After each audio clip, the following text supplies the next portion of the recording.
Hello everyone, welcome to this workshop session. My name's Gemma and I'm going to talk to you today a bit more about the Connect project. So Nick, in his session this morning, introduced what he did in his classroom in Connect really well, and it was great to get his feedback on how it went on his classroom. So I'm going to talk for a bit more about the pedagogy behind why we designed things the way we did. And I'm going to introduce, we've got some other resources here. So we've got Rewilding, which is about returning extinct animals, but we've got some other resources as well, some other projects. So if you were interested in doing one of these projects in your classroom, but you weren't that keen on doing the rewilding, then we've got other options as well, which I'll talk you through as well. So this is what we're going to have a look at. So common challenges in science, which we've been discussing a lot already today, and some of the things that people have been talking about is very relevant to Connect. So a solution to some of these problems then is Connect, which I'm going to present. I'm going to show you the rewilding materials, a bit more detail through them, and how, if you want to have a go at using one of these in your classroom, how you can go about doing that. So, challenges in science. So, a bit of signalling from you then. So, this is one of the problems that we think that teachers have talked to us about. So, if you think this is a problem for you, lack of engagement and students thinking science is for them, not a problem, no hands, could be better, one hand, a real issue in your classroom, two hands. So, how are we feeling about that? Okay. So, that is something that actually we talked about at the panel debate. People were bringing up that they have some students in their classroom not really engaging in the subject, thinking that, and Heather said it particularly, I remember, saying that, why are we learning this? This is not relevant to me. So another one then, more based on assessment. So when students are coming to do tests, are they losing the AO2 and AO3 marks? So AO2 is like the applying, AO3 is more like the higher order thinking. Is that an issue? Okay.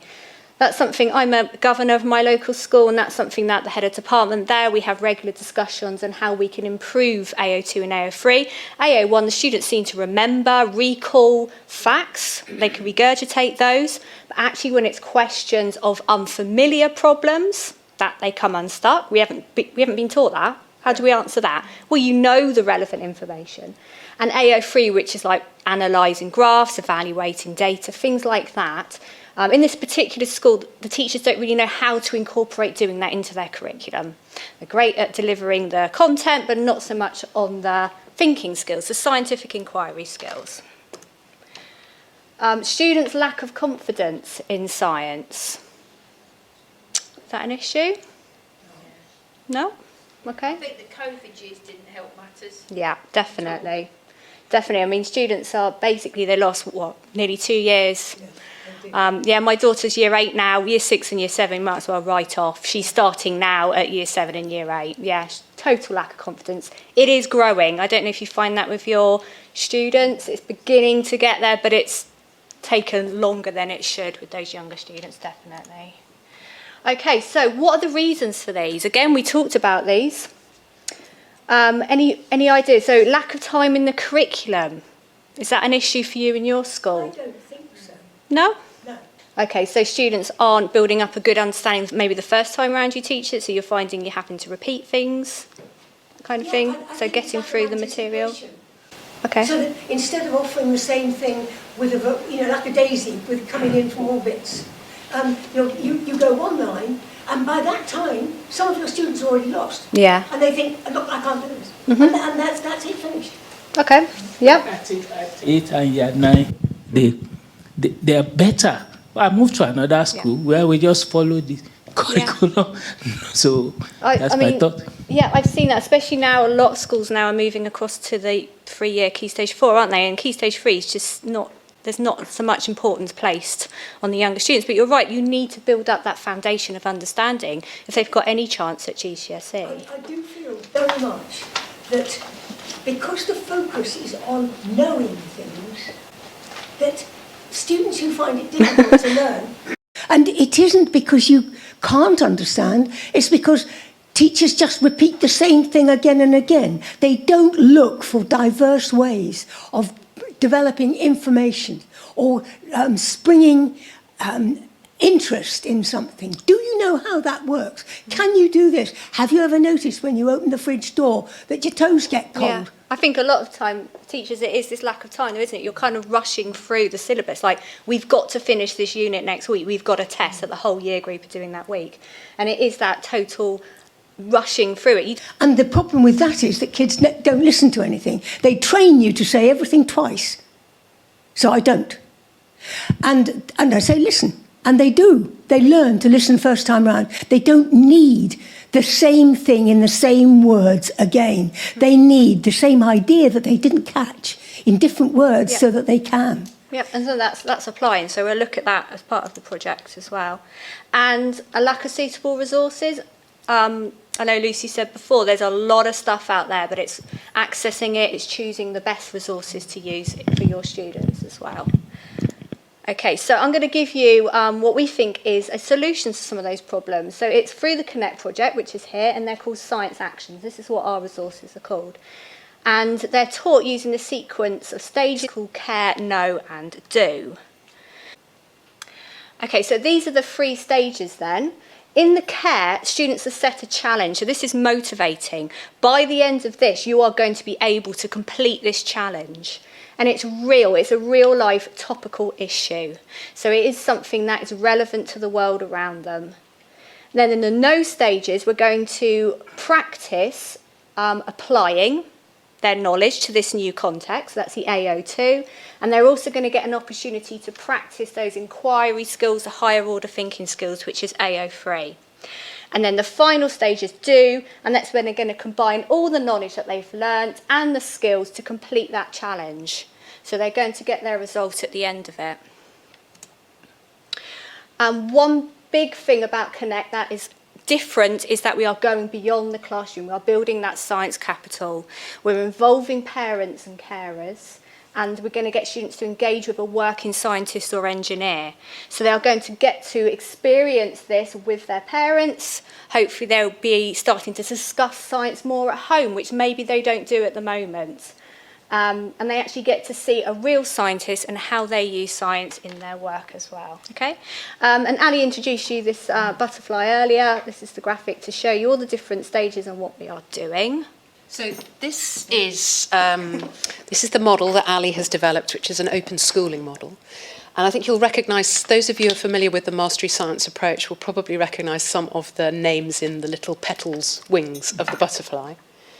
But essentially, it's about having a subject in science that we care that we care about, a problem that we know that we could solve using the science we learn in our curriculum, to get students engaged, but also to try and get them to talk about it in their own home lives. So your question, we will talk about this further, your question is a really valid one, because I've come across at least one school where that's a massive problem. And most often it's more about encouraging the discussion and trying to get an intergenerational discussion going. So we can talk about strategies for that later on, but that's what that part is about. So know is where the new knowledge comes in, and it's more than just acquiring the knowledge, as we all know. It's also about applying knowledge and being able to use it, which is where the do comes in. So the do is all about analysing and applying and analysing. Now, this is a complicated model to go through really quickly, so I'm not going to even try. But Ali will be doing a webinar to explain the background to this in more detail. But essentially, the research project that we're going to be doing, and Nick has already taken part in the preliminary rounds of it, he's helped with our pilots, is to try out some of these resources, to get feedback from real teachers and real classrooms and real pupils about it, but also to trial this model of trying to get involved parents, to involve scientists and other experts in the community into making science a bit more real. The idea that Nick was talking about earlier, Nick the Science Capital, which is all of a sudden part of the zeitgeist, seems to be in the news everywhere at the moment, but it's been around for a while. It's kind of akin to that idea of cultural capital, i.e. all those things that you get from a private stroke grammar school education that you maybe aren't going to get in just your everyday pedestrian lives. It's about that access and familiarity with things to do with science, with the historical context of science and those wider views, and how to use real science in real everyday lives and solving those problems. So it's about why you should care about science. Sorry. Yeah, that's great, thank you. Okay, so quick walkthrough of rewilding, so you're a bit more familiar with the materials, and you are going to get a chance. We've got some packs of the materials which you can look through in a minute and take away with you. You won't be listening to me then. Okay, so let's start off with the what actually is rewilding. So a lot of native animals in Britain have gone extinct. So you might not realise that bears actually used to be a wild animal in Britain. Wolves, lynxes, beavers. Beavers have been reintroduced to the country. So the challenge then is we get the students to choose what candidate they want to put forward for rewilding and persuade the public. So it's a real thing going on at the moment. We've got rewilding projects going on. We've got organisations trying to persuade the public that they should rewild these animals. So students are actually taking a real role in what is going on in the country at the moment. So how does it fit in with your teaching? So you would do the care at the start of the unit. That's going to really get your students engaged and interested in what they are about to learn. Then you can teach them about feeding relationships and competition, your normal lessons that you would do on food webs. And then we're going to apply that knowledge using No 1, which is all about rewilding wolves. Then you can teach abiotic and biotic. Now this is from our mastery curriculum. You might not do that at Key Stage 3. If you don't need to worry about it. They can do No 2 without that information. And then at the end they do their do when they write their campaign, their presentations. So you can see how flexible it is. You can put it into your curriculum. You can do No 1 or you can do No 2. You don't have to do both of them. So at care we split up into 2 stages. So it's introduced at school.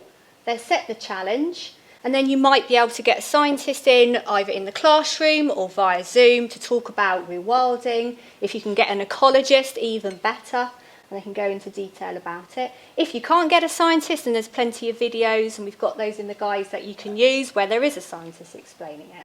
The second part of care then is at home. So the family get these resources which you can put up onto your VLE or on Google Slides, however you think students can access it, or print them out.